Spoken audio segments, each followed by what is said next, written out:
Welcome, everyone. Good evening, good afternoon, good morning, wherever you are. It is our second session, I think, of the year. It is the 12th of January, year 2022. So we've had 2 years of a pandemic, and now we are here. This is our third year. Welcoming everyone. So today I'm going to welcome, actually Kelly was here, so he has gone to go find his partner. So that we're gonna have Kelly and Kelly with a Y and Kelly with an E.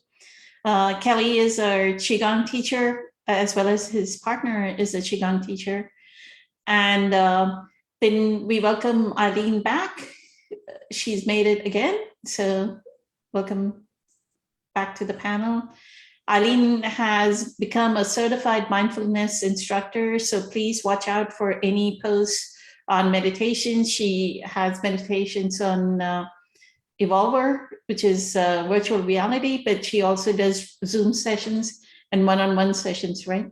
So if you want to have some mindfulness meditations, then you're more than welcome to check with Eileen, message her, find out what her sessions are. And then we welcome Michelle. Good evening, Michelle, who is a fellow member. Journeying, we are all journeying here together. So fellow member, and then welcoming Patricia as well. And Ken has joined. Good evening, Ken. I'm gonna wait, I think John is joining as well before we get started.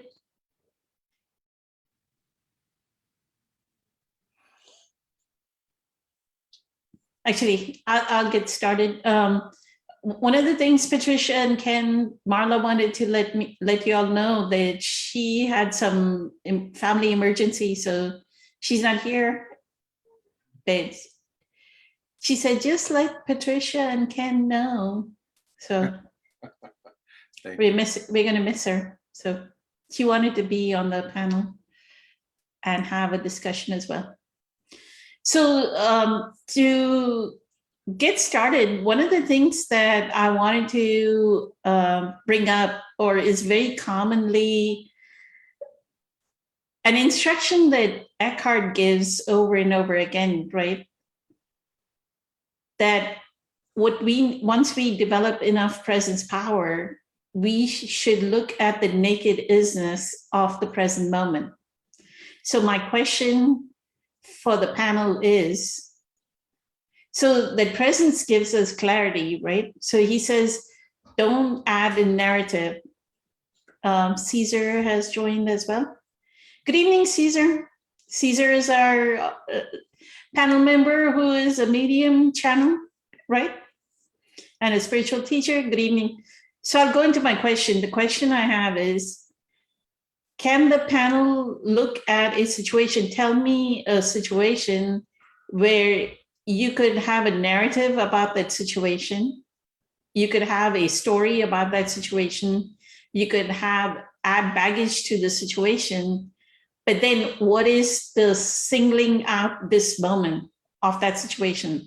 How do you see it clearly as the nakedness of this moment? And one of the things that I pointed out, maybe, I don't know, I can't even remember, our group discussions during group meditation and the Facebook Live, like are blended together for me. So I kind of give the example that I was not able to, and I've said this last year as well on the Facebook Live Q&A. One of the things I was not able to do is, like in India, the policy is what once the body of a Hindu person passes away within 4 hours, it needs to be cremated. So there was no way, me being in the US, I could get on a plane, the 4 hours distance, I couldn't make it within 4 hours, right? So I chose, the nakedness of the moment was, I was not gonna see her, right? There was no possibility. Physics, the law of physics stated that there was no possibility of me seeing my mom. So I made the choice not to actually go to her funeral. I was like, Why am I going to go there and all I'm going to do is do it for the society, right? That the daughter needs to show up for the funeral or the relative needs to show up for the funeral. Why am I going to do that and spend it's like $3,000-4,000 to just go to India and come back, right? So I chose not to do it. So that was the naked isness. So I want y'all to see in your life, can you see an instance where you could have added baggage to the life situation? You could have added a narrative to the life situation, but this is the naked isness. The reason why I'm doing this is I want people to see how they would have actually added a story and what is the isness.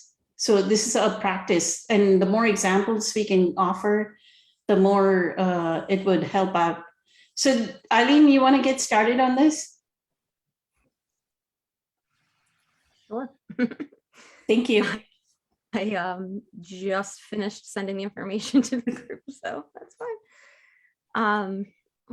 I was sitting here trying to think of like everyday examples because this is the kind of stuff that happens every day. Because I know that I've told a couple of stories on our live panels before. But the only thing that's coming into my mind right now is something that was just happening before we were on the video with my daughter. It's probably not the best example, but so she was having like a anxiety attack over something that she needed for school tomorrow. And she's having it, it's right at bedtime.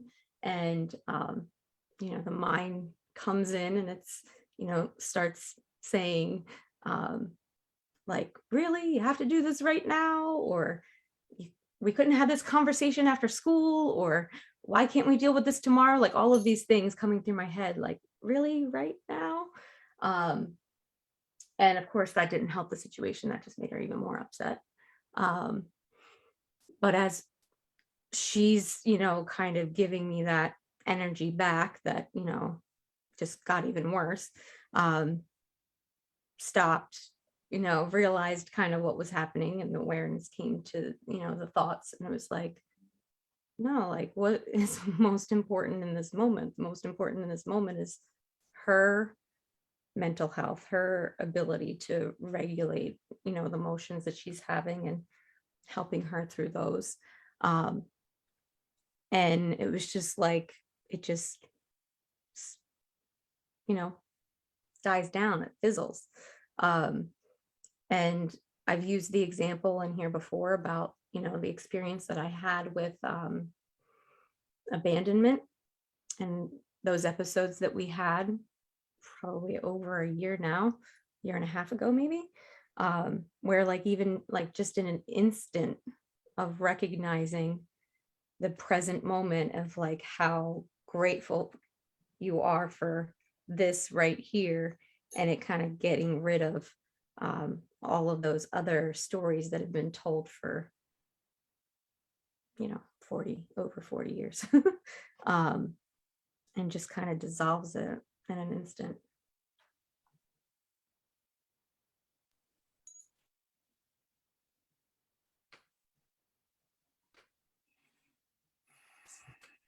So she calmed down after you changed your mindset? Did the presence in you then finally you acknowledged whatever that being, that soul was saying in the moment, right? Yeah. So, and that was your isness. It was not about why did she not do it tomorrow, or why did she not do it 2 hours back? Why is she doing it during bedtime? It was just, that is the present moment, and that needed to be addressed. So beautiful. Thank you so much. Phenomenal example. Thank you.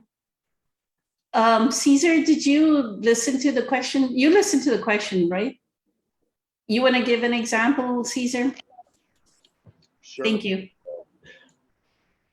I just had an example right before I came home today at work. So there was an issue with one of my guys who's he considers himself like the Jesus Christ of carpenters. And then in his eyes, he's, not replaceable. And so he came to me and I expressed that, I lost trust in him because of a couple things that he has done over the past couple weeks. And he got very defensive and started blaming everybody else for, the situation, and, offered excuses. And to me, like, the why never does matter. This is the matter of fact. And that's it. It doesn't matter why, you did what you did or something happened the way it did. At the end of the day, it's alignment. And he's, basically pointing the finger at everybody else, saying they're not trustworthy. But, in my mind, trying to explain to him that what you see in others is a reflection of yourself. And in this case, it couldn't have been more true. And I let the situation play out, and he gave me the keys to my truck back today. And I just let it, I didn't fire him. I just let it unfold however it was going to unfold. And I just stayed submersed in gratitude. And when he handed me the keys, I said, "I love you, brother." And, so I guess, when regardless of the situation, if you keep your vibrations high, you will see no bad in that situation. It's almost impossible. Like, when you're submersed in gratitude, regardless of what's playing out, it's for your growth. It was designed this way for you. Life doesn't happen to us, it happens for us. And when you have that mindset, it's really hard to look at something in a negative light. I just don't feel like the aperture even allows that when you're at such a frequency. But I also notice, like, the pain body awakening in other people, when they're expressing, they want that reaction out of you. And because you're smiling, and you're not smiling to intimidate or for any other reason than because you're grateful, and I wasn't waiting for the outcome. I just was literally just sunk in the present moment and letting it unfold without intervening, without letting my thoughts come into without letting my ego come into the picture, none of the above. And it worked out exactly how it was supposed to work out. And you can apply that to every situation. Great story, Eileen. Perfect example, right? So again, if you just don't let the thoughts, because the egos wants to attack it, other egos, and it's looking for that food. But when you don't give it what they want, when you're not feeding the ego that's coming after you for food, meaning your attention in a negative way usually, or your attention in general. No, I can't say your attention in general, because you always give somebody your full attention, even if they're, coming at you sideways or in a negative way, or expressing themselves in a, derogatory, negative way towards you, or whatever the case may be. Try to maintain high frequency. That just seems to work best, because then you're not inviting drama. When that moment's over, and like the gentleman, turned around to walk back to his friend's car, that was the end of it for me. I didn't proceed to get in my truck and call somebody and tell them, and because that's where the drama, that's where the storytelling, that's where the movies start playing on. That's how you keep it alive, and there's just no reason to. I like to try to stay in, especially when I see them, situations unfolding in front of me. When a situation I can see is escalating, or it's going to go south, in some degree for somebody. But that's when I really try to get on my disc and raise them elevations, because a lot of times what's coming at you literally goes right through you or around you. But I can tell you that a low vibration does not affect a high vibration. It just can't. It doesn't accept, it doesn't even recognize it. So and one more practical thing that I can see in the whole situation is if he or she made mistakes, That was a loss of present moment. They lost their focus. And this is one of the things that I wanted to bring up is with all the distractions that we have, like I noticed on Facebook, there's something called Reels. You go on YouTube and then there are shorts, YouTube shorts. Look at how social media is making us very distracted, right? We're losing that focus of a artist where we hone and we zone in and we are in our craft, right? We're losing that. If we don't really pay attention to how much awareness we are giving to our work, that was what the mistakes were about. There's nothing with who they were blaming or who they were talking about. It was just loss of present moment. That's when mistakes happen, right? And I do project management, and I've done so. Caesar may be talking about carpentry, but it also applies. Like I've done networking, computer networking all my life, right? I've hands-on done the work, and everything, like how you connect the cable, how you put the connector in, how you run the cable, how you velcro it, how much attention you put to a label, what font size that label is, right? It all matters. It all matters how you color code the cable, because one color code of the wrong color code you used, and somebody's going to attach something wrong into that cable connector, right? So everything, it is all the construction work, all, we all say, oh, it's in the cloud. No, it's not in the cloud. There's some human being that is connecting everything together, is putting equipment together to present you a cloud. You're going to say something, Caesar? Yeah, at the end of the day, like when we have when somebody messes up on a job, or something was wrong and it's nobody's fault, we always end that segment with let's grow. Let's grow. So we always take, and we just a group of guys around me, they're on this journey as well, and we always support each other and do this. So I'm like extremely grateful to be around that day in and day out. But when we have constructive criticism towards each other, we invite it. That's the contrast.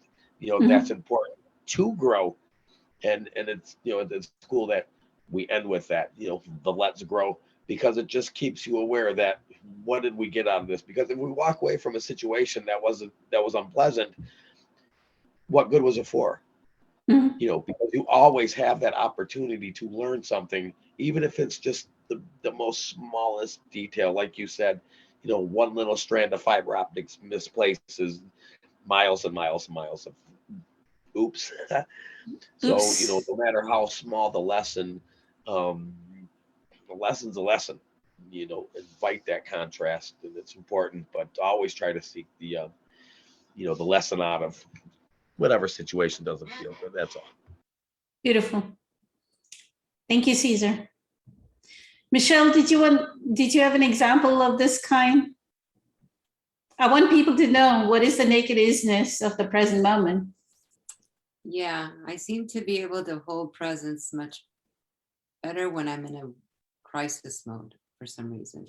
And it's the smaller irritations that get to me. But yeah, two things came to mind. I think the night that I brought my dad home from the hospital and he was going into hospice at home, he was leaving the hospital with cardiac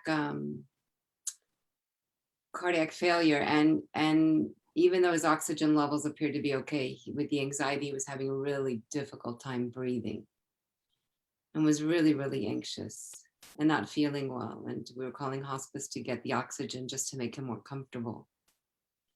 And I remember sitting on the couch with him at home, in his home, and just sitting there and knowing that, he was gonna, this is probably the end, right? Towards, a week or whatever.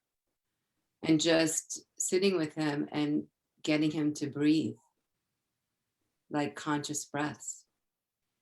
And I think that's one of the most dearest memories I have of that time, because it was just sitting there, just one breath at a time, just one breath at a time. And I need a break. Okay, take a break.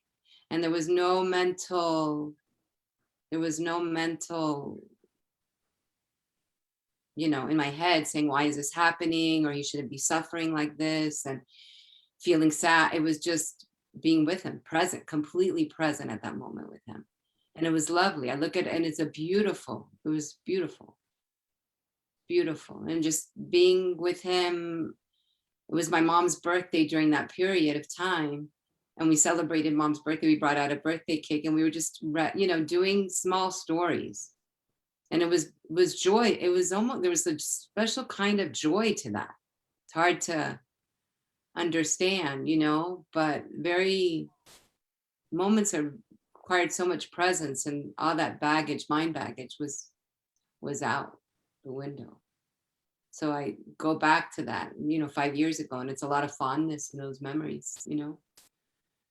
And the second one is kind of the other extreme. As I started to being anchored more and more, because the way I would respond when my son would have some meltdowns, which may result in like in self-injurious behaviors and stuff. And so you would, you know, sometimes you feed into that, like you shouldn't be doing this. This is not good. Let's find a different way for you to, and that almost sent him in the other direction. And I would just have to sit with him and sit on the steps of my house and just be present and not feed into the story that this shouldn't be happening, and just anchor in presence to be able to see if that would help him. And it usually diffused everything. It just quiet, and just sitting there next in the same room, but not responding, and just anchoring in presence while he was going through this difficult moment, kind of like giving him the space. And it never went extreme, but it's not easy for a parent to see that in their child, right? Your thing is to go and protect, but if that wasn't working, I had to figure like, okay, well, let me try this, you know. And it usually diffused it, you know, and it was able to, but it was something that I just, at the moment, I said, this is what I need to do, you know, and no storytelling. It was just really just being present with him as he was going through that.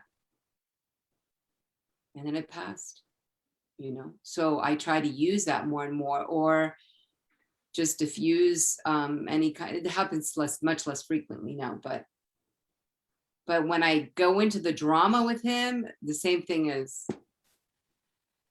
Eileen, you're right. It makes it worse. You just got to be there and kind of like even using humor to get them out of it, you know, and diverting it, and it diffuses right away. But if you get pulled into the drama, never works. Never works. So those were the two examples. But yeah, when I anchor in presence and I'm really aware of what's going on, it usually just dissipates on its own. Or it ends up being a beautiful moment. So it could, you know, either way, it's good, right?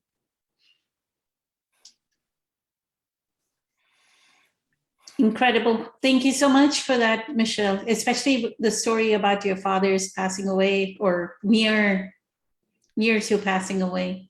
Thank you. And our story could be, why is this happening to him? Why is it my father that is undergoing so much pain? Why is he undergoing this suffering, right? I was just listening to Byron Katie's 1,000 Names for Joy, and she was talking about, excuse me, I think it was a friend that they went out into the desert for a walk, and he had a stroke while they were on the walk, and she was miles and miles away from like calling 911, and she just sat there with him, and he looked at her, and he was like, you're not going to do anything. I mean, I'm paraphrasing here. You're not going to do anything. And she said, no. You have to question that thought, right? Is that true? Like her being present was what she was doing, and he came back, he came to. Seems like her presence helped him come back.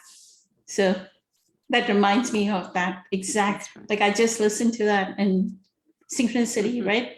You're talking about it. Always. Thank you. Mhm. We welcome Kelly's partner, Kelly, with an E. Good evening, Kelly and Kelly. Have you all heard the question? And did you all want to say something about it? I kind of heard the question. It bear repeating though. So Eckhart, his instruction is, which if you have enough presence power, we are easily able to do it. He says, you have to look at the naked isness of the present moment. Don't add baggage to it, right? Look at it with clarity. This is what is. Like, just like Michelle said, right? Her isness was with her father. There's no oxygen, or she's still trying to get oxygen from the hospice, but there is no oxygen, and he has to breathe on his own, right? She has to walk him through breathing on his own. The same thing with what I said about Byron Katie. So do you all have an example of where you could have added some baggage, but you did not, and this is the isness. You knew this is the isness of the present moment. Okay. Yeah, I mean, there's lots of, I mean, honestly, every moment is an example, right? Because every moment we have that choice, whether or not we're actually going to contribute to being present, or we're going to continue to contribute to the drama. And one of the things that I've noticed on my own journey of understanding this is that the immediate ego reaction is to judge and reject what is going on around you. And this is why discipline is so important, and the ability to feel and listen to what we're feeling is so important, so that we can catch ourselves, catch our ego judging the situation and rejecting the situation. Because what Eckhart's talking about is actually allowance. It's just allowing what is actually happening to be there, because it's happening. You can't do anything about it. You have to accept it because it's right there, right in front of you. Whether or not it's spilt milk, or a car accident, or or your kids having a meltdown, or your kids having a meltdown. Yeah. Mhm. The main thing that I've discovered is that you have to stop your mind from rejecting and judging the situation. And that's what has given me the understanding of how to be present no matter what is going on around me. For me, a very immediate example is helping my dad deal with having broke his foot 6 weeks ago, and constantly being around him and helping him see that it's just a process, to not get involved in his anger. This is someone who, apart from having this car accident 4 years ago, has never, ever, ever had any mobility issues or restrictions whatsoever. So it's a huge adjustment for him to slow down and have to take care of himself this way. And I've just, I've always sat with him, always, when I'm spending time with him, it's always been about just letting him be in whatever space he needs to be, and offering him a different perspective on why things are going on. His foot is sort of like a reminder. I've told him that while you're literally changing the ground you stand on, you're literally changing your connection to reality, and you're having to reevaluate how you consciously do that. And he'd get quiet, and then we change the subject, and it would go on to because he's still getting used to the fact that his son has such a deep perspective on reality. And a couple of days later, he'll start telling me a story, and I'll realize he's actually processed through the conversation that he and I have had, and he'll talk about how his perspective has changed since his car accident, and how he's actually understanding that he doesn't do very well slowing down. So it's a process. It's, you know, something where learning and how to hold that space while someone else is integrating that concept of actually being present and paying attention to that emotional energy and information of why something has happened. And I know for my dad, it's been really, really huge to witness his son not judging or getting angry or rejecting what's going on, because he, you know, he's been on the road and working away from home for most of the last 20 years. So his real concrete point of reference for me was when I was in my, like when I was 19 and 20. And so he's had to come to the realization that I'm a very different person and that I'm very, very conscious of my mental emotional states and the energy around me. And we've had conversations about this. And it's interesting how his integration has gone from a couple weeks to a couple days now. But yeah, my dad is just, you know, had a really hard time being angry at having a lot of restrictions on his mobility because he's had to recover from his car accident, and then this, you know, then surgery for a hernia, and then a broken foot. And I've just, you know, sometimes when he like, blah, blah, blah, blah, blah, I'll just like stand there and smile. And then he'll stop himself. He's like, oh, I'm doing it again, aren't I? I'm going, yep. So he's starting to catch himself, and it's, you know, it's been a real joy to actually be able to support my dad this way, because, you know, he's old school German Mennonite and very sort of very stuck in being old school and German and Mennonite. And it's been sort of fun to just hold space with him and offer him that opportunity to also understand that his son is very different and is in a very different space, and he can feel that with me. Even when he gets angry, I don't judge him. I don't reject his anger, because again, his need, like he, you know, he grew up where anger wasn't a thing you could actually express. And I've told him several times, like, Dad, you swear your head off. You get angry, you know, feel whatever you need to feel. And I'll be right here, you know, when you're ready. You know, that sort of usually like makes him go all quiet, and you can tell that he's sort of processing that he's not used to having that kind of support, you know.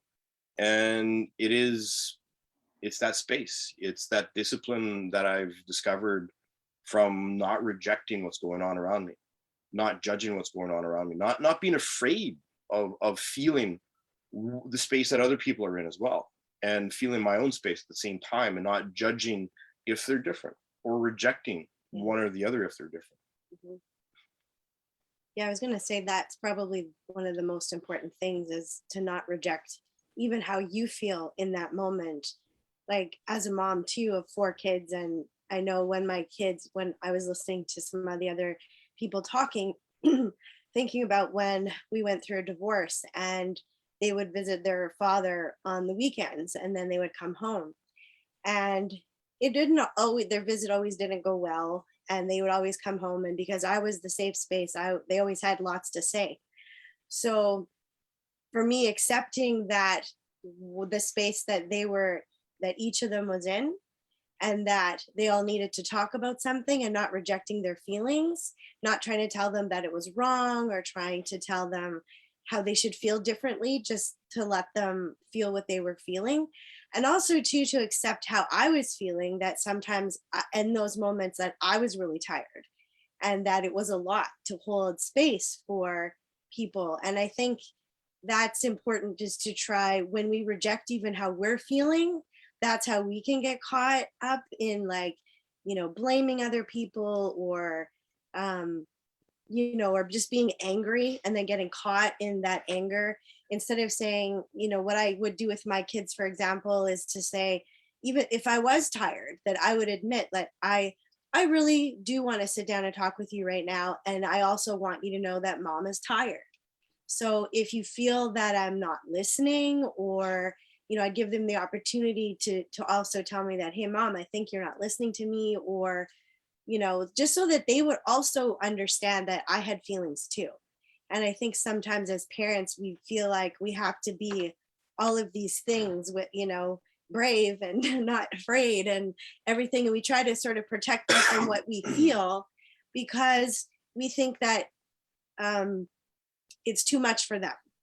But I do believe over the years that I've let go of that being present with them and not always, I don't have to always tell them if I'm angry about something, or whatever, but just that acknowledgement that I have it and that it's okay that mom can handle her emotions. You can also handle yours. And we're holding space for each other.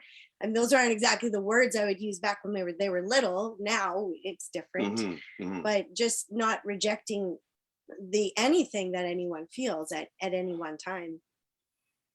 Beautiful. Thank you. Thank you, Kelly and Kelly. Ken, did you want to say something about this topic? I'm sure you have a story. Oh, I have a story. Yes, I do. This is surreal, just being here, being present on this group. Do you remember a week and a half ago when I told you my ex is, Mhm. well, he passed away. Oh my God, I am so sorry. Yeah. Our deepest condolences. Yes, thank you. But everybody's fine with it, and this is the miracle. And many of you have heard when I told the story about my son passing 7 years ago. Well, after about a week and a half ago, 2 weeks ago, my ex-wife, I'm going to call her name's Maureen. I'm not going to say ex. Maureen called me up and says, I'm a mess. I don't know why, but I felt like I had to call you because I don't think anybody else would understand what's going on with me that would understand what I'm going to say. She said, I had a dream, and in the dream, it was her mother, and her mother said, Maureen, I know you're not going to like this and you're going to have a hard time with this, but you're going to have to go away and you can't go with me anymore. You're going to have to go on your own. And I'm like, oh boy, okay. And then she told me the night before that, she had another dream. And it was about Kenny, my son, that had passed. And she says, but I'm really confused. He was in the dream and he was in a room, but there was no doors. And she says, I didn't understand that. How can he leave? And I'm like, okay, well, I knew bing, bing, bing. I knew just what that was. And then it was 3 days later when her husband died, had a heart attack. But I spent 3 nights, an hour and a half, 2 hours each night talking with her. And I knew that that was divinely led because when we were married, it wasn't good and how far we've come. And so in the dream, I told her, I said, she says, and he did everything for me. And I says, yeah, I know. And I says, and she says, how am I going to be able to live on my own? And I says, well, that's what you're going to do. And he says, you'll be fine. And then with the dream with Kenny, I says, Kenny came in to tell you that he's never leaving. He doesn't need a door. Your heart is your heart. That's love. That's eternal. And so that went on. And then with my living son, how he went. So it was just incredible how the whole funeral, everything that happened. And then a couple of times since then we've spoken, even today we spoke. And then she told me, she says, I have all Kenny's stuff. I don't want it anymore. Wow. I won't want it anymore. She said, I feel like I'm holding it on and I got to take it off me. And I says, yes, Maureen, it's time to let all that baggage go. Wow, what a topic. And I'm like getting it, right? So this is how this group works. I mean, so it is. And I says, yes, Maureen, it's time to let all that go. and so on. So it's just amazing how, there's so many things that are so parallel. Like Kelly was saying, every day, we're going through something that we can really describe what the question was. But anyway, so How's she doing? she's actually doing fabulous. And it's what's so amazing is she has told me half dozen times in the past couple of weeks, I've never had you compliment me or support me. And I says, I know. And I says, but it's time that I didn't have it in me to compliment you. yeah, right. It was, yeah. So, but it's amazing. And I'm just sick. And she's that, well, will you help me? And I says, yes. But she has such a big heart. It's unbelievable. She is so loved by so many people. But anyway, no, I'm just absolutely amazed. And my son and I are like, we can't believe how fast she's working through this stuff. And I realized that she's not doing it alone. Whether she realizes or not, she's got more spirit inside of her. And I know that's going to emerge out of her in time. But so Beautiful. it's amazing. Thank you. I think I don't know how many weeks it's been, but I was saying in Nature of Personal Reality, Seth says, and this is what I was thinking when Eileen went through her health issue a couple of months back, is when a person is about to make a major transformation, they ask for a huge challenge, like a cancer or a health illness or an accident or somebody, loved one passing away. So, it almost is like what Dr. Joe Dispenza says, right? That person is pulling the future self into their present moment. And for that, they need that boom of a challenge, right? To make that shift, to get them into presence so that they can bring a future self. So I'm positive Eileen is no longer the Eileen we knew a couple of months back. I so agree with what you're She's saying. made a shift. Mhm. It's a totally different Eileen. I was asking the author, Steve Taylor, I don't know, he ends up responding to his Facebook posts. He wrote a book called Extraordinary Awakenings or Transformation Through Trauma. And I was asking him, why are some people, like they'll make the shift, right? Like Eileen may have made a shift, Maureen may have made a shift. And it seems like she's made a shift, like because she's joyful about it, she's made a major transformation through it. So he calls it transformation through trauma, TTT. And he said exactly what Eckhart says. If you're identified with the ego, right, that victim identity is so seductive that you may not make the transformation. That person may not make the transformation. And when they do, then they make these kind of transformations. So, and that book is full of examples of people through war that have made a transformation, people in prison, Nelson Mandela. There's so many examples in his book.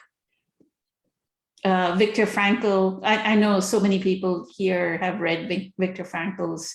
He was I don't know why when I'm about to talk to Patricia, Auschwitz comes up, but he was an Auschwitz survivor. So thank you. Thank you, Ken. That was incredible too. You are on fire today. Thank you.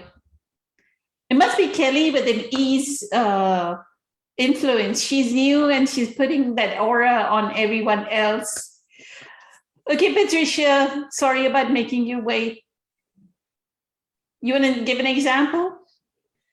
Dear Poonam, please don't apologize. I'm loving listening to everybody else because the topic is actually, it was showing up also on different posts in Facebook too about that now, moment of now. And I actually asked the question, how do I see the now as it is? How do I know that that I'm not constantly interpreting it through my ego. If I only see a little fragment of it, I don't see the totality, right?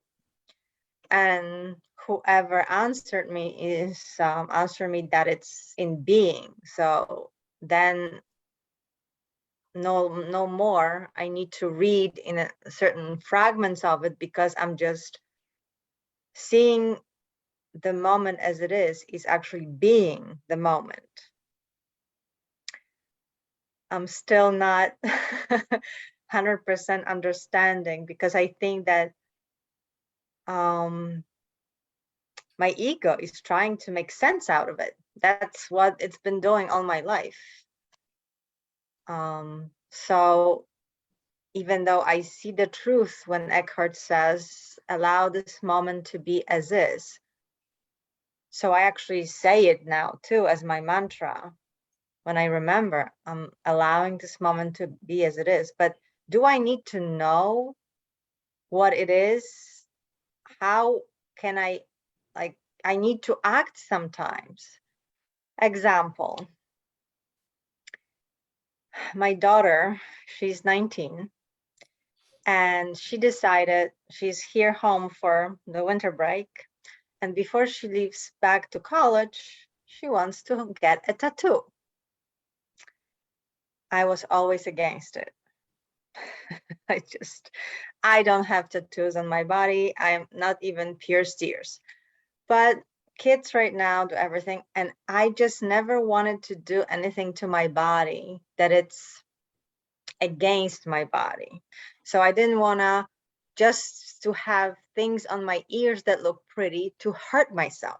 It's putting needles through my, it just was all, I didn't judge others. You know, my mom has pierced ears, all my friends.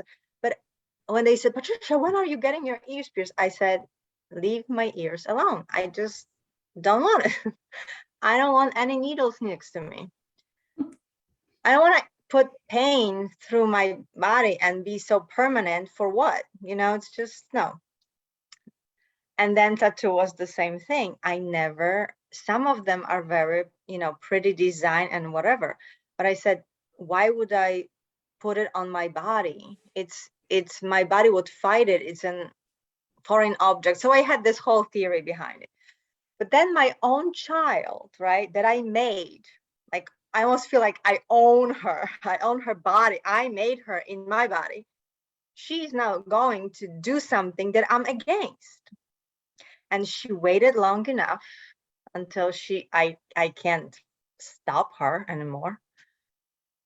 And she went and got the deposit, the design, and she actually doing this pretty little, it's spiritual, it's like a design of lotus. It's a path, and at the very top of the path, it's a little lotus of flowers.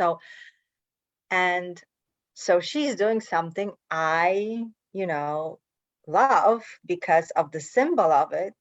And she said, you know, because that's my life, the spiritual path. That's so the symbolism of it I like, but I still don't want her to put it on her body. And I had a choice in that moment. What am I gonna do? It's like, I can't really stop her, but I wasn't present. So I had the present moment for just a split second, but then I lost it because I went back into being, you know, protective of her body. And she said, I know, Mom, that you don't approve of it, but this is what I'm doing. And she was looking for that ego response from me. And first second I didn't, but then because she kept going after it, I just lost it. And I started, you know, it went even ugly.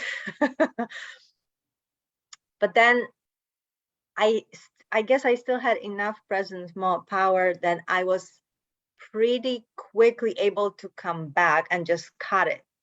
You know, I let her leave, you know, the argument, and I didn't go all the way out. I kind of just went back and tried to understand what happened. And then interestingly enough, a couple days later, because she went to see her dad and with her friends, and then she came back today, she's coming to me again, showing me a picture of it. She says again, as the beginning, I know that you disapprove of this, but I want you to tell me, where should I place it on my body? I'm like, is this a repeat? Is it like the universe is testing me if I'm actually, I can do it again? So I was very calm, and I was checking with my body if I'm feeling starting to rise up or I'm calm, and I was very calm.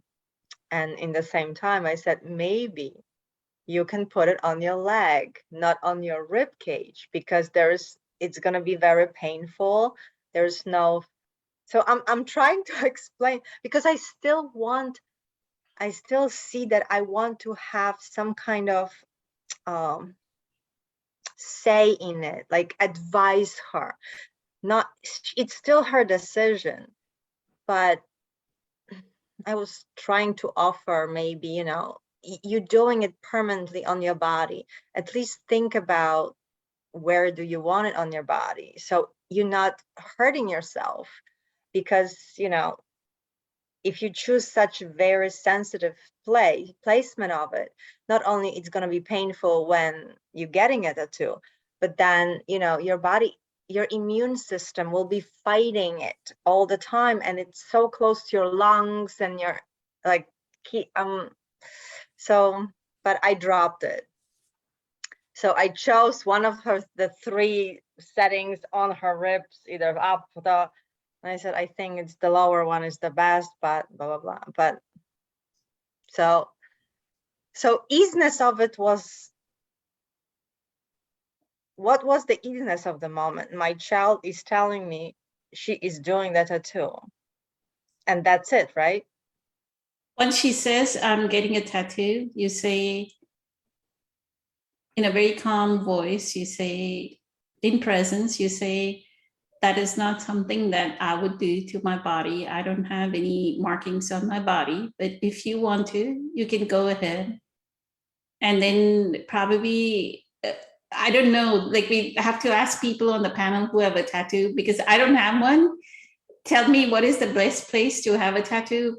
I don't have one. We can go around the panel and ask. But that would be, it is the safest to get it on your lower leg, like on your shin or something. They do it by the ankle, right? It looks pretty by the ankle. So, yeah, so that was it's like a design. Yeah, because of it's nice, long one, it's clean. But Right. just the fact that, in that present moment, even if you have the presence, like the ego wants you to have a control over the situation, right? So it's gonna judge it. It's like, no, I want you not to do it. And then you have all the excuses for it. Realize that your condition pattern is coming through. The past conditioning of how your mother would have acted with you, or your father would have acted with you. These are condition patterns that we learned from our parents. That a child should do exactly what we are the mother, and I'm going to play this role. You are my daughter, and you have to do what I say you do because I'm your mother. The moment you recognize that you're about to play a condition pattern, drop the pattern, because that's what we are. That's what that soul that is your daughter is showing you. Patricia, the soul, hey, look, you have this conditioned pattern. I'm going to push your button, show you that picture of the tattoo, push your button and see how identified you are with that opinion that people should not get tattoos. Mm. You're identified with that position. That's a mental position. Mm. And the present moment will determine whether she gets it or she doesn't get it. She may walk all the way to the tattoo parlor and say, no, I don't want to get it anymore. Eileen, do you have a tattoo? Yeah. I think some people are in here getting ready to say, yes, she does. Yes, she does. Because I just recently got it. Oh, wow. I just got it over the summer, just a couple of months ago. You want to and- give her advice? What is the best place and what is the Oh, I safest do place? not know what the best place is. Okay. I was like you. I was like, no, this is, sacred. Body shouldn't be, I got my ears pierced when I was a little girl. So that was done before I even, made that choice. But I swore for 44 years that that's not something that I would ever, ever do to my body, that's not something I wanted my children to do. Whenever my husband brought it up, I was like, why would you do that? Why would you mark your body for the rest of your life, But actually part of this journey that I've been on to just full awareness and spirituality actually made me realize something. Like it made me realize that, not only was that resistance and judgment and all of that, but that the tattoo is on my physical body. I don't get to keep my physical body. That doesn't go with me anywhere, I'm not, I tell the people that I work with all the time, like, I'm not this body. You're not that body. You're not your thoughts. I'm not my thoughts. I'm this, this witness, this consciousness. So why do I have so much resistance over, having a tattoo?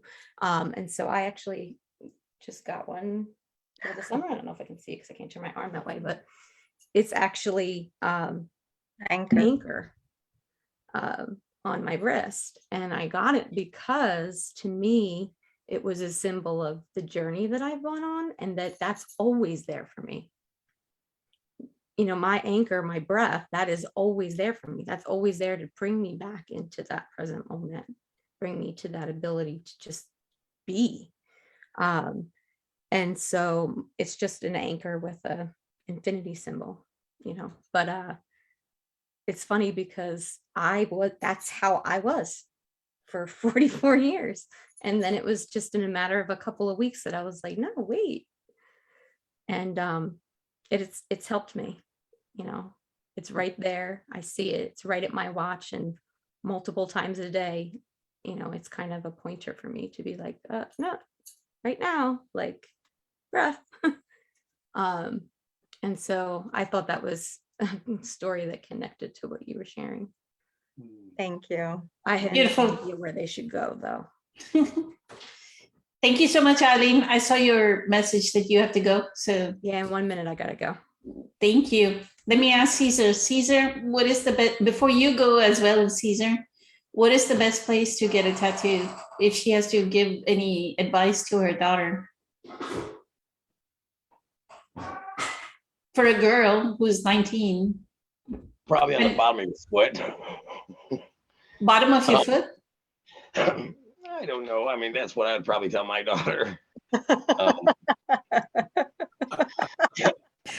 But nobody can see it. Well, she knows it's there, and that's what's important. No, it's the thickest part of the skin. It's so thick, but it's like a shoe sole almost. So Yeah, that's the ticket.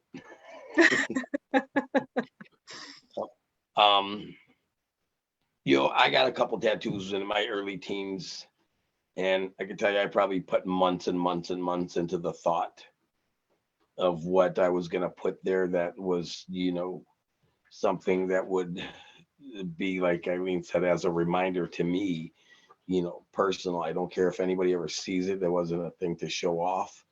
It was something there to remind me. And I forget I actually have tattoos anymore. Coming from the layman, I guess, people judge people, and they stereotype you if you have a tattoo. Today, that probably wouldn't come into the thought process about what people, because part of my decision making on what I was going to get was also based around, well, people are going to see this and, you know, what are they going to think? At the end of the day, we know that, you know, what you do to your personal body is your business and your business only. And if people, you know, want to judge you for it, then whose problem is that? It's not ours. That's for them. And, you know, but that can also serve as, you know, a deep lesson for them as well. You know, if you see something on somebody and you judge them and, you know, you look at them in a negative light, well, you take on that negative energy, that negative vibration, that low vibration. And at some point, you may want to stop that, you know, because of not liking the way you feel. You know, when you look at somebody and stereotype them, and, you know, who is it affecting by judging and labeling? You know, it's affecting you, you know, who's ever making the judging and labeling. So that can serve as a good, you know, eye opener, you know, the contrast again, that, you know, I don't like the way every time I look at, you know, if you're a racist or, you know, whatever, that it makes you feel uncomfortable at the end of the day. So, where's the best place for a 19-year-old girl to get a tattoo? I'm going to stick with the bottom of the foot.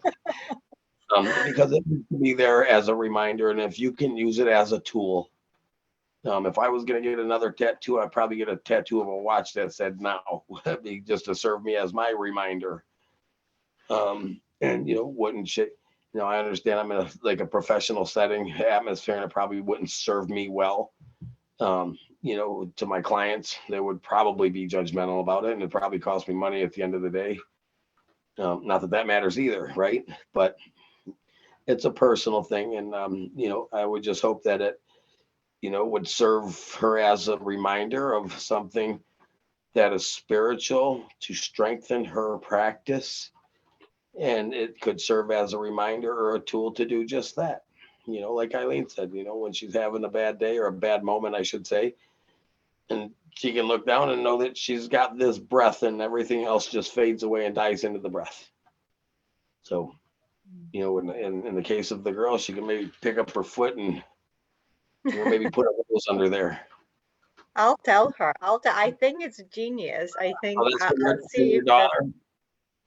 I think there's Kelly, you might can help me with this one. I think it was maybe Thich Nhat Hanh who said he's a great Zen master. I know him, yeah. I think he was the one that said, what did he say? Forgiveness is the scent of a That's with rose when it's trampled on. Violet. That's Wayne Violet. Dyer. Forgiveness is the scent of a violet under the foot that crushed it, right? Yes. So maybe a violet on the bottom of the foot. I have to go, everybody. I'm Sure. grateful for being here. I'm Enjoy your time with your granddaughter, seeing you again, Kelly. Yes, thank you, grandbaby. everybody. Thank you. Thank you, and all the members Many as well. blessings. Thank you. As well. Thank you. Thank you. Kelly and Kelly. Oh, I was just going to say really quickly that I think the moment that you shared with your daughter, even though there was some conflict, like that was actually a really beautiful moment.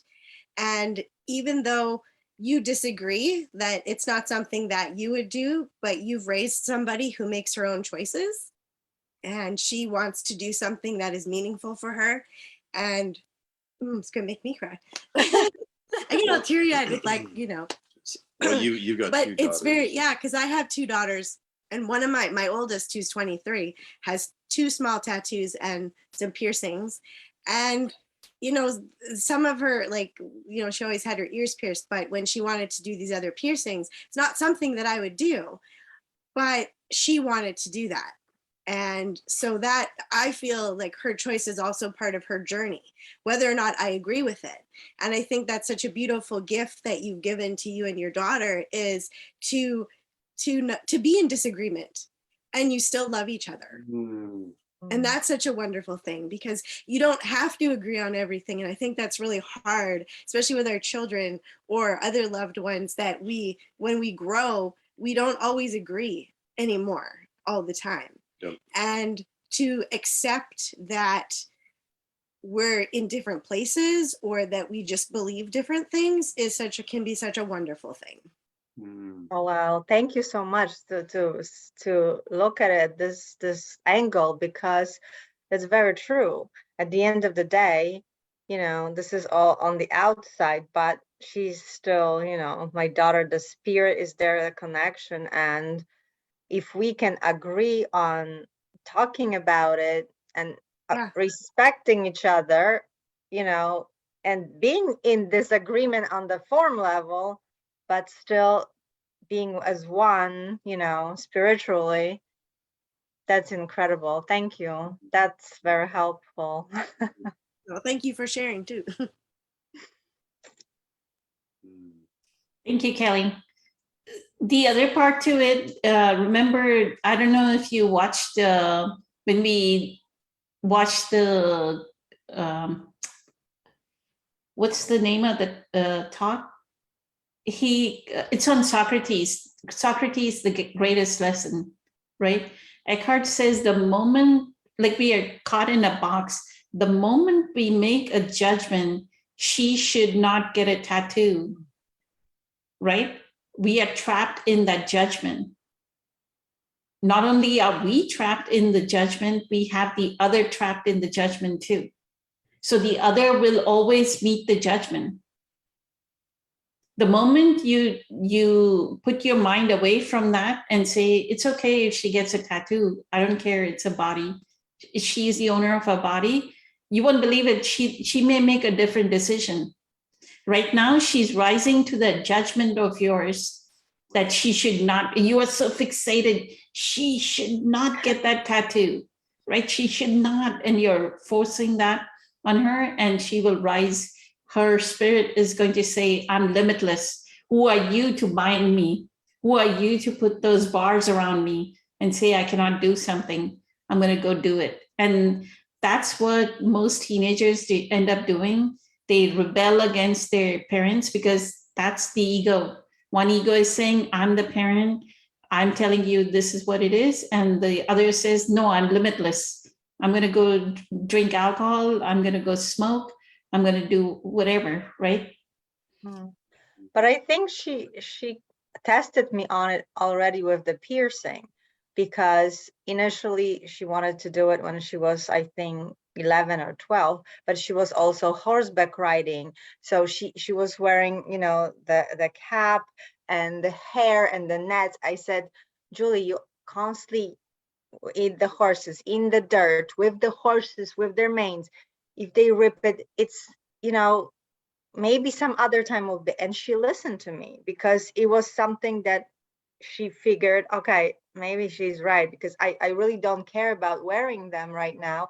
I'm caring about the horses and, you know, cleaning them and stuff. So, but then when she stopped riding as much, then she like a few years later she did it, and I didn't stop her. I still said, oh, you want it, but then, you know, with the tattoo came up again, something, you know. One other thing, Patricia, you have to look at, and this is for everyone. We are just offering examples, and I'm like eternally grateful to everyone on the panel for being so vulnerable, because you'll open up stories. This is not for Patricia, but I'm saying the other lesson in this is, look how fixated we are about making something as simple as getting ears pierced into such a horrible event. You said it's going to get dirt in it, it's going to get horse's mane in it. You made it such a horrific, you know, look at the baggage. Yes. Going back to the topic that we started with, right? Look at the baggage that we added to, it's just a ear piercing. Who cares? She gets it, she doesn't get it. It's just a one little thing that they do in the mall, right? These days, they take a paper clip or whatever, a stapler, and they staple like a child, like an 8-month-old child, baby girl. They clip it, right? They pierce the ear because it's so soft, and they don't even feel the pain. It's incredible that Right. you said that, because I just in that moment realized that everything pretty much up to that point when I joined this group. Whatever event was happening, either from someone or I had to do something, even at work, I instantaneously saw the entire list of negative things that might happen.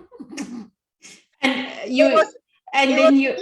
Ask Patricia, and she's gonna come up with 100 reasons why this is a horrible idea. Just and now you realize why she has anxiety. Look at her conditioning from you. That everything is fear and anxiety.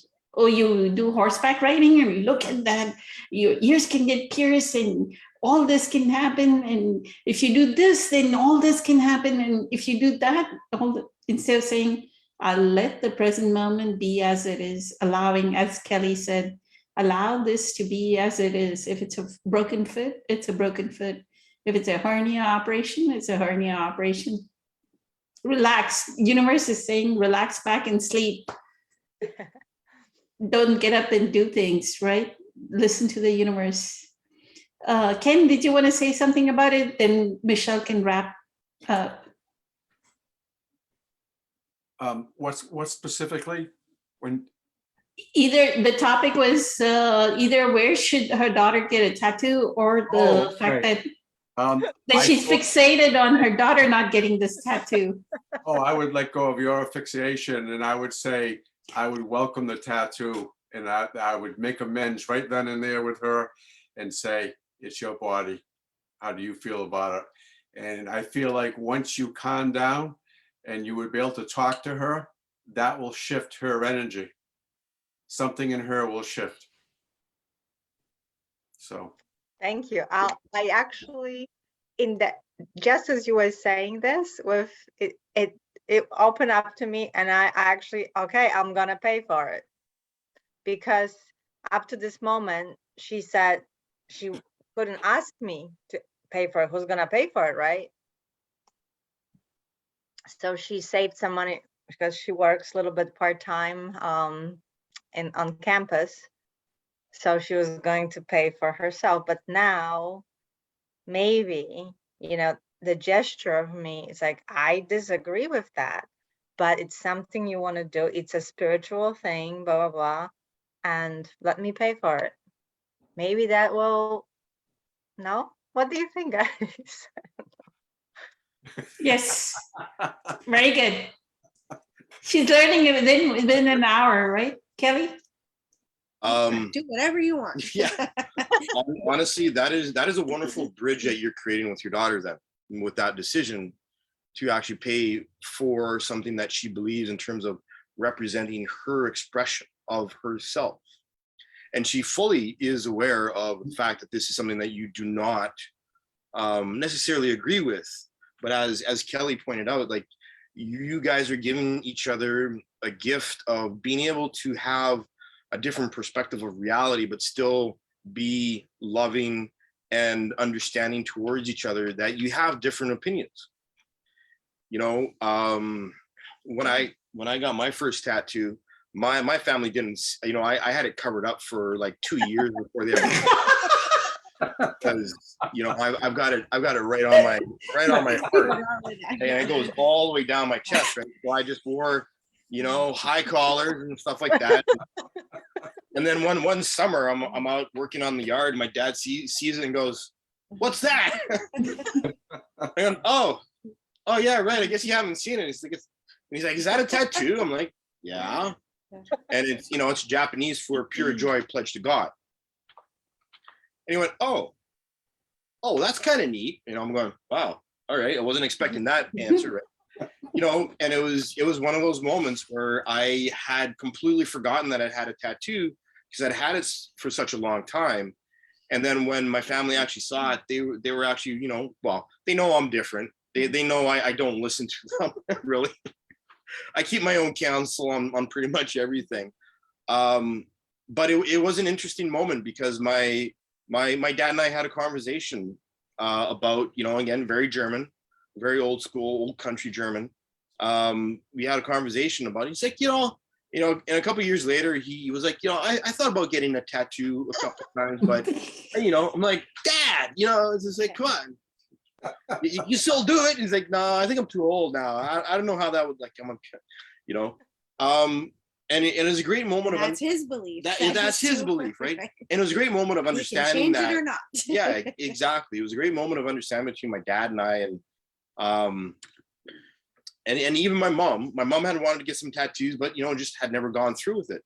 And it was a really interesting sort of moment of understanding between my parents and I that I'm my own person, but I still love them. You know, and we had this great conversation and this great moment of understanding and appreciation. And, you know, they're all like really curious as to, you know, and I spent like months thinking about where to put it, right? And where better to put a tattoo about joy and, you know, divine connection, but on my heart, you know, it connects my throat, my heart, and my solar plexus. So, you know, to me, it's very symbolic and it's very spiritual. And that's how I explained it. And it's, you know, a matter of my own appreciation for my own journey of self-discovery. Wow. So I feel that, you know, honestly, this moment between you and your daughter and her wanting your opinion, it to me really says that she loves you and she appreciates your perspective and your opinion, even though she knows that this is not something that you would do for yourself or that you agree with, but that she still loves you so much that she wants your opinion and she wants your help and support. So I feel you have this really wonderful experience blossoming out of this choice that your daughter and you are working on.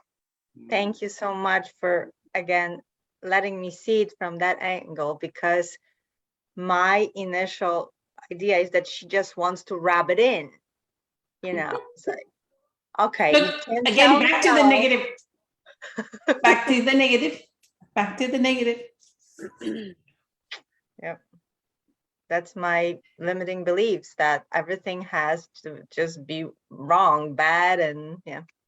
And the gift here is that your daughter is not just challenging that limiting belief that you maybe both actually have, and maybe this is why at a soul level she's actually doing this and actually wanting to include you, because at a soul level she understands this and she wants in her heart to help the whole family dynamic, the family karma, this whole limiting beliefs blossom into something better and more healthy for both of you, and to change it and to create that bridge through this one simple tattoo.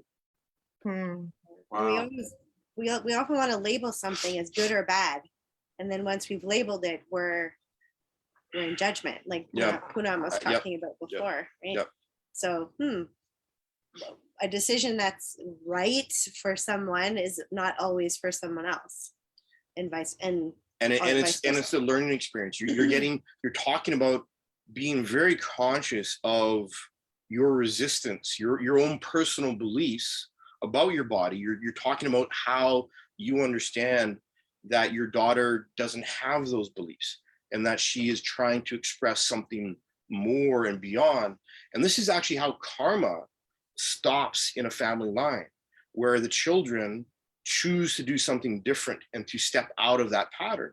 So in supporting your daughter and having this loving bridge between the two of you through this experience, you are also going to help stop a pattern of energy. That's brilliant. It's actually brilliant. That gave me goosebumps. I got him too. I should write that down. It is recorded. It is recorded, yes. It's recorded for eternity. Yeah. Yeah. As long as Google Cloud stays up and running, it's recorded. That's eternity. Thank you, Kelly. Beautiful. Another incredibly amazing insight. Michelle, you want to wrap it up? Yeah, I wanted to offer Patricia. So I think since she did open the door for your advice as to where to put it, I don't have tattoos and nobody in my family has tattoos, but what is it that she wants to do with it? Because if she's putting it somewhere in her body, that's to show people that she's spiritual, right? That would be maybe the ego, but where, because she says it's a reminder for herself, right? So where are you going to look every day to remind you of this? It's on the bottom of your foot. I don't know if you would be reminded of that, right? So it's just to get it for what reason.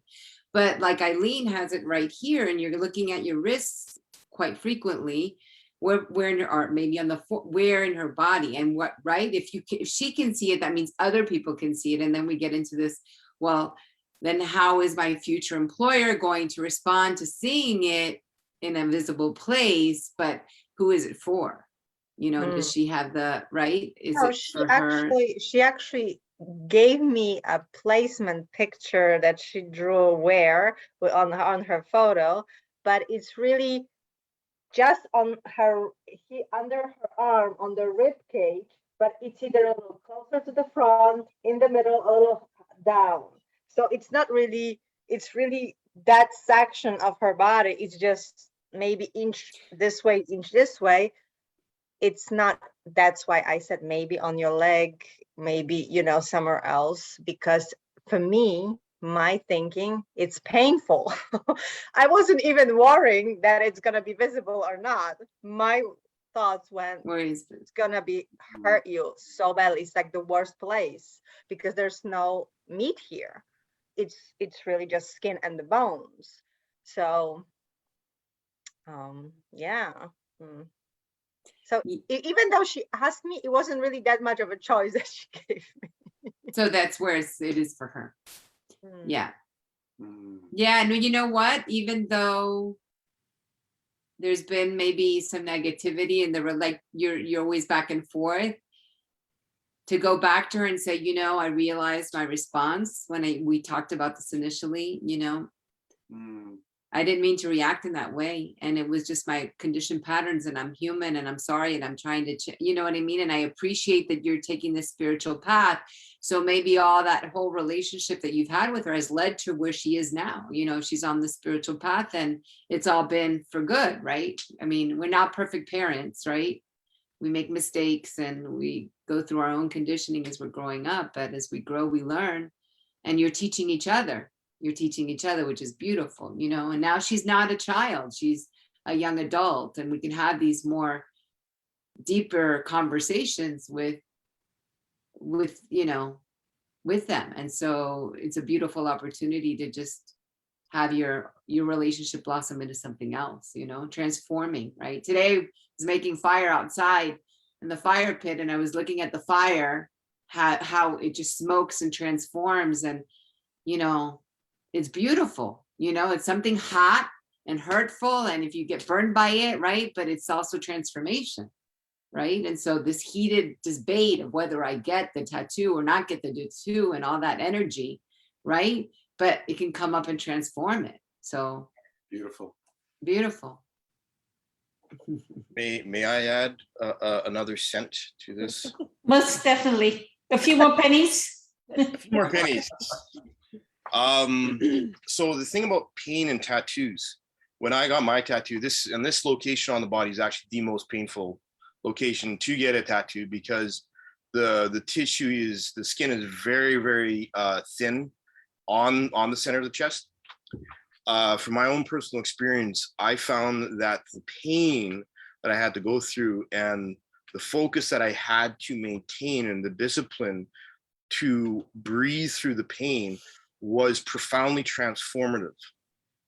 So even though you are concerned about the amount of pain that your daughter will experience, getting the tattoo on a rib cage, on a subconscious level, she might very well be accepting of an actual spiritual transformation through the tattoo, getting it on the right side where the liver is, where we tend to hold a lot of anger, and at a subconscious and soul level may be being directed by her heart to get it there so that she can go through the painful process of physically feeling.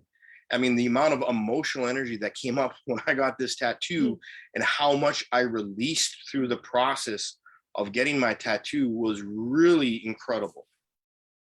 So just another angle and perspective from my own experience, that the pain of getting that tattoo might very well be something that she's actually being guided to experience so that she can release even more and to heal herself and some of the anger that at a subconscious level or a soul level, she knows she has, and she wants to transform it through this expression of herself.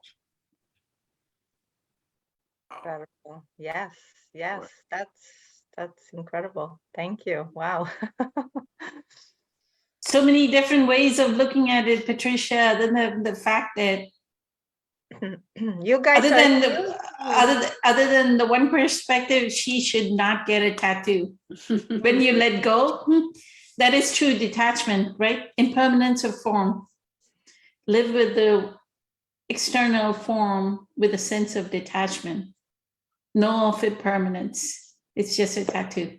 So on that note, y'all did an incredibly amazing job. So thank you so much. Eternally grateful to all of you for being present. See y'all next week, next Wednesday, same time. Many blessings. Much love. Good night. Have a fantastic day. You too. Bye. Beautiful, beautiful.